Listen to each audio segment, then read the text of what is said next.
جہاں آپ ہمیں صبح دوپہر شام ایک ہی مجردہ جہاں فضا سنا رہے ہیں کہ اسٹاک ایکسچینج بہت تیزی سے ترقی کر رہی ہے اور دن بدن بہت آگے بڑھتی چلی جا رہی ہے، ہم آپ کے بڑے ممنون ہیں کہ آپ کی زیر سایہ، آپ کی زیر سرپرستی اسٹاک ایکسچینج نے ریکارڈ قائم کیے ہیں اور پاکستان میں یہ انویسٹمنٹ آئی، بڑے ممنون ہیں ہم آپ کے۔ لیکن یہ جو ایک طرف سے یعنی آپ انویسٹمنٹ آ رہی ہے اور دوسری طرف سے نکلتی جا رہی ہے، حالات قوم کے پھر ویسے کے ویسے ہی رہنے ہیں اور پھر بہتری نہیں آنی، اور پھر آپ نے رونا ہے اور آپ نے کہنا ہے کہ یہ سب کچھ نیازی کر گیا اور آپ کو اپنی حرکتوں کی کوئی سمجھ نہیں آ رہی۔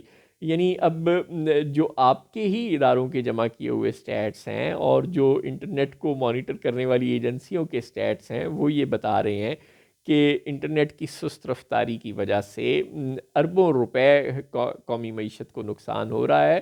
روزانہ کی بنیاد پر بہت سے آرڈرز سافٹ ویئر ہاؤسز کے کینسل ہو رہے ہیں اور بہت سے آرڈرز وہ پورے کرنے میں تاخیر ہو رہی ہے، جس کی وجہ سے قومی معیشت کو بہت نقصان ہو رہا ہے۔ آئی ٹی کی ایکسپورٹ متاثر ہونا شروع ہو گئی ہے۔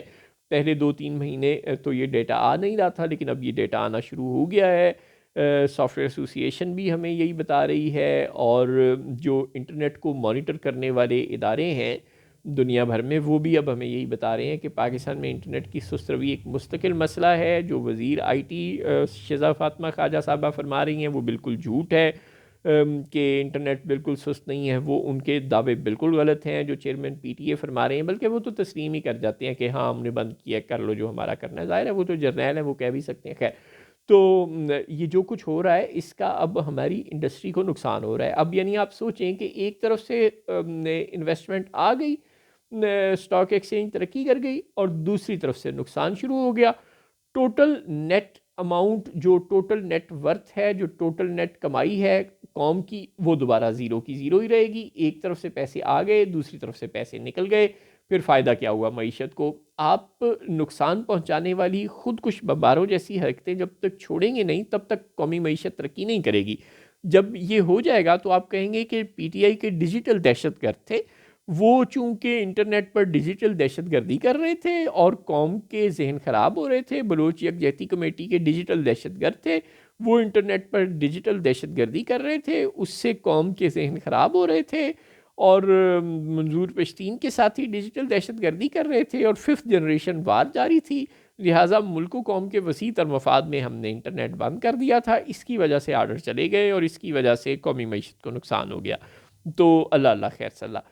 او بھائی، ان باتوں سے باہر نکل آئیں۔ اگر آپ غلط کام کریں گے، اگر آپ لوگوں کے حقوق غصب کریں گے تو لوگ آپ کے خلاف آواز اٹھائیں گے۔ آپ انٹرنیٹ بند کر دیں گے، لوگ گلیوں میں آواز اٹھائیں گے۔ آپ گلیوں میں لوگوں کو گولیاں ماریں گے تو لوگ پھر باہر جا کر ہمارے خلاف آواز اٹھائیں گے، جس طرح کہ لندن سے لے کے نیو یارک تک ہمارے خلاف آوازیں اٹھ رہی ہیں۔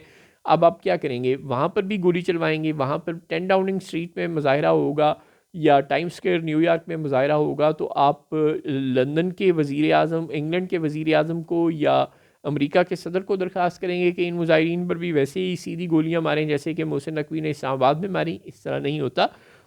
یہ وہ زمانہ نہیں ہے ضیاء الحق کا، ایوب خان کا۔ آج آواز نہیں آپ دبا سکیں گے، جو ہوگا وہ نظر آئے گا۔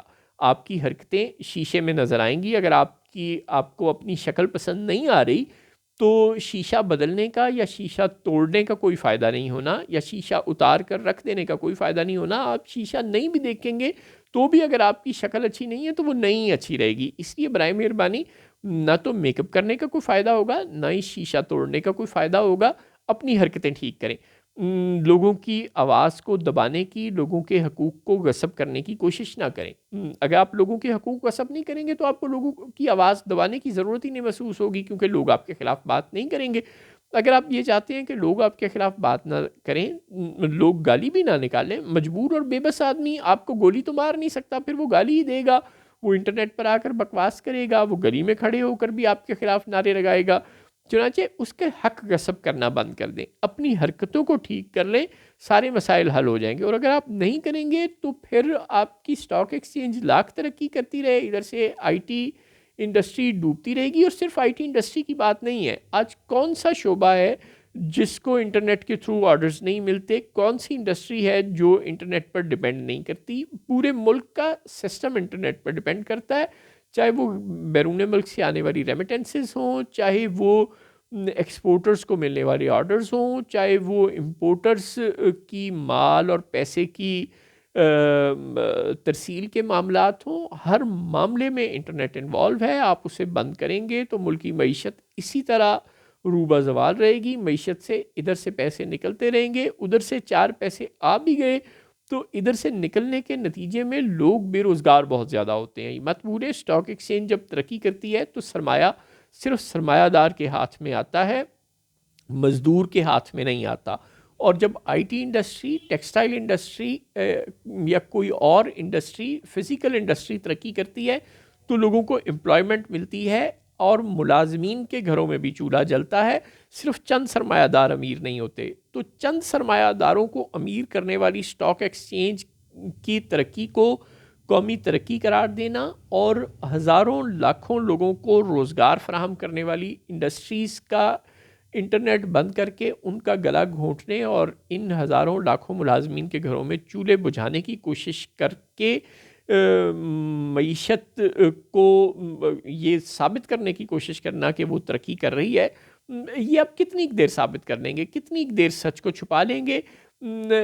مسائل بڑھتے جائیں گے تو پھر انڈسٹریز آپ کے خلاف آواز اٹھائے گا اور پھر آپ کے لیے یہ جتنے لوگ بے روزگار ہو رہے ہیں یہ بھی تحریک انصاف سے مل جائیں گے یا مولانا فضل الرحمان کے ساتھ مل جائیں گے یا مارنگ بلوچ کے ساتھ مل جائیں گے یا منظور پشتین کے ساتھ مل جائیں گے یا اختر مینگل کے ساتھ مل جائیں گے، اور پھر یہ سب لوگ بھی آپ کے لیے مسائل کا باعث بنیں گے.